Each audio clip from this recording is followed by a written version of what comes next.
Afternoon, everyone, and welcome. I'm Jean McCarthy. I'm President Biden's National Climate Advisor. And on the stage, I am joined by Senator Granholm from the Department of Energy. I'm sorry, Secretary Granholm from the Department of Energy, Secretary Buttigieg from the Department of Transportation. We have Representative Jim Cooper from the great state of Tennessee. We have Brian Deese, who's the Director of our National Economic Council, Celeste Drake, as the director of our Made in America program, and we have Mitch Landrieu, who is our infrastructure czar, and we also, of course, have the President of the United States, so we are ready. Listen, this is such an exciting day, and we're here to celebrate this day, and it's an exciting day specifically for electric vehicles in America. I just have to say we are all charged up. All right, that was a joke. And we're here to celebrate because we know electric vehicles are absolutely an essential tool if we hope to address our transportation sector in the emissions, both those that impact climate change, but also those that impact our families, our kids, because they impact air quality.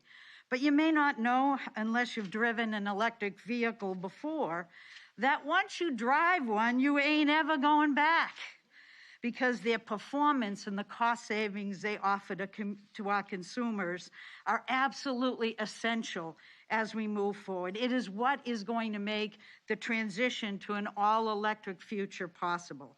And to support this, we're making historic investments through the President's bipartisan infrastructure law, including the build-out of a nationwide network of 500,000 electric vehicle charging stations. And through the President's Made in America policies, we are spurring investment in American manufacturing. And you know what that means. It means good paying jobs, building electric vehicles and chargers with IBEW members leading the way. And it's exciting to know that we are going to make charging stations accessible across the entire country, whether you're in a rural or an urban community. So today, we are kicking off by allowing me the pleasure of introducing you to Jane Hunter, who is the CEO of Tritium. As a key manufacturer of electric vehicle chargers, Tritium is investing in our electric future. And that's a clear signal that our country has incredible opportunities ahead of us, and I could not be more excited, and we look forward to working with Tritium and others who are stepping up big time to advance our climate goals while creating high-quality jobs right here in the United States. Jane?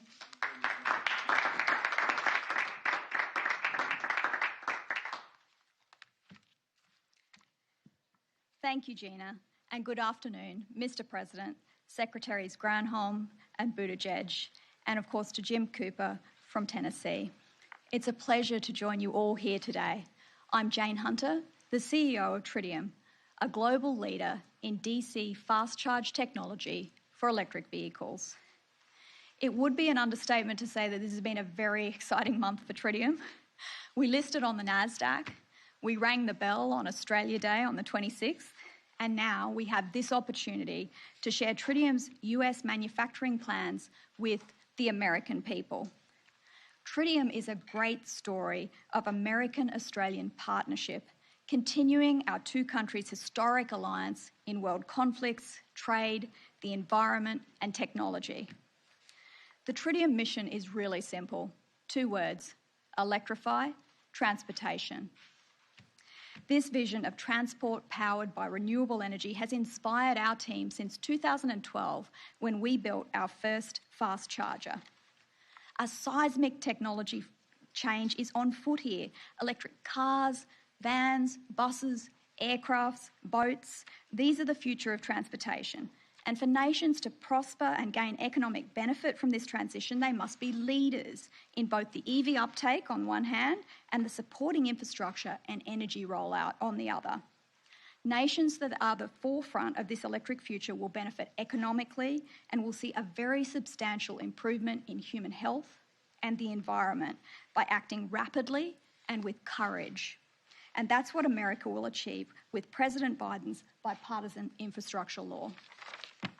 In the 1950s, the United States had the foresight to build the unparalleled US highway system. This administration's forward-thinking vision to electrify that system is going to help American families. It decouples the cost of running the family car or driving to work from the fluctuations of the price per barrel of foreign oil. With this charging network in place, Americans are going to have access to fast, safe, and reliable charging, enabling drivers to cross the wide-open plains of the US, the mountains, the national parks, and navigate the metropolises from New York to LA. Tritium has global expertise manufacturing and installing fast chargers across 41 countries, and we applaud President Biden's ambitious goals of electrifying the federal fleet and the equitable deployment of a national network of 500,000 EV chargers. President Biden's transport electrification policies have contributed to enormous demand for Tritium's products right here in the US, and that directly led us to pivot and change our global manufacturing strategy. And today, we could not be prouder to announce that we'll be opening a US manufacturing facility in Tennessee, expected to begin production this fall. This facility will have an initial capacity to build more than 10,000 fast charger units per year, with room to expand to 30,000. The factory will create American clean tech jobs, employing more than 500 people over the next 5 years, and we thank the Governor and the state of Tennessee for welcoming Tritium with open arms. With the help of the residents of Tennessee, we'll be building our largest factory globally right here in the United States, assembling world-class, Buy America-compliant fast chargers made in America and trucked across the continent. By enabling EV owners to drive anywhere, Tritium is going to help fulfill the US target for 50% of new cars sold to be electric by the year 2030, and will support US economic ambitions to grow onshore manufacturing in advanced technologies while also growing jobs that don't leave anyone behind. These can be trained up in just a few weeks. Let me finish up by saying that we're all privileged to be living in this time of an historic shift in the way transport is powered and autonomously controlled. A bipartisan law's been passed which will benefit all Americans and put America at the global forefront of this opportunity. A future with cleaner air, quieter towns and cities awaits the American people, along with more onshore manufacturing and jobs, fuel security, and cars which frankly are just a joy to drive and own. This administration's support for US-based manufacturing is a smart economic initiative that will drive companies to create American jobs, and Tritium's a great case in point of that. And we look forward to powering American EVs with American-made fast chargers designed and hardened in the world's toughest conditions down under. Tennessee, we can't wait to get started. And now it is my honour to introduce the President of the United States.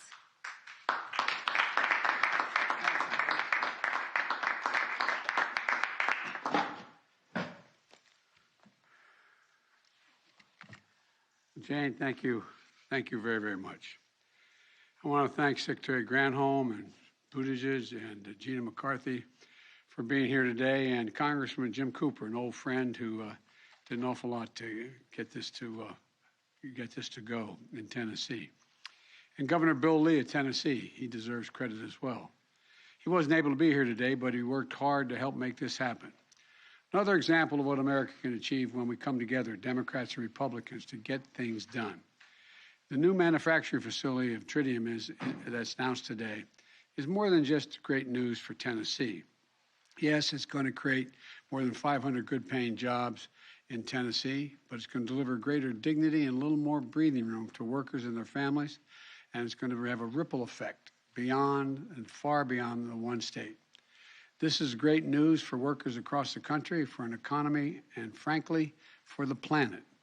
When we wrote and passed the bipartisan infrastructure law, we included $7.5 billion for electric vehicle chargers, like the one Jane brought along today. It's a little thing, you can see. But all kidding aside, Secretaries Granholm and Buttigieg have been helping lead this effort from our administration. And later this week, we're going to announce a state-by-state allocation for $5 billion of the funding for these chargers.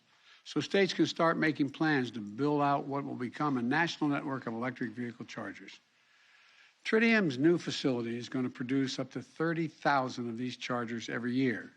They'll use American parts, American iron, American steel, and they'll be installed up and down the highways and corridors in our communities all across the country by union workers from the IBEW and the Electrical Workers Union. So the benefits are going to ripple to thousands of miles in every direction. And these jobs will multiply in steel mills, small parts suppliers, construction sites all over the country in the years to come. And it's going to help ensure that America leads the world in electric vehicles. China has been leading that race up to now, but this is about to change because America is building convenient, reliable, equitable, national public charging networks. So wherever you live, charging an electric vehicle will be quick and easy. And the foundation will help help American automakers set the pace for electric vehicles, which means even more good-paying jobs producing batteries, materials, and parts. That's also going to help save hundreds of billions of gallons of gasoline over time, saving an average driver who chooses an electric vehicle up to $1,000 every year on fuel, making our country more economically competitive, lowering air pollution, and keeping families healthier as we tackle the climate crisis. Here's the key point. Announcements like this don't happen by accident. They require a vision and a commitment to build a future that's made in America. I made it clear from day one, when the federal government spends taxpayers' dollars, we're going to buy American. American products made in America, including American component parts. That's why I established the Made in America office at the White House, led by Celeste Drake. She's here on the stage. Where is Celeste? There she is. Celeste Drake. To ensure that the $1 trillion we're investing in infrastructure is spent on American workers and American manufacturing. On the way over here, by the way, I was talking with Gina. We were talking about, we have how many vehicles in a fleet, Gina, roughly? 600,000. We have 600,000 federal vehicles that the federal government owns. They're going to all end up being electric vehicles. Electric vehicles. That's what it means to finally make buying America a reality and not an empty promise. It means bringing manufacturing jobs back and building supply chains here at home so we have better jobs at lower prices. And it means a federal government that just doesn't give lip service to Buy America, but actually takes action, investing in innovation and manufacturing, which powers up companies like Tritium to do what they do best, create great products and good-paying jobs. That's been my approach from day one. And now we're seeing the results, beginning to see the results. My first full year as president, the economy created 6.6 million new jobs. 6.6 million. That's never happened before in American history. And that includes 375,000 manufacturing jobs. 2021 saw the highest increase in U.S. manufacturing jobs in nearly 30 years. And let me give you one example. A few weeks ago, the CEO of Intel, Pat Gelsinger, came to the White House to announce a new $20 billion semiconductor factory that they call a campus outside of Columbus, Ohio.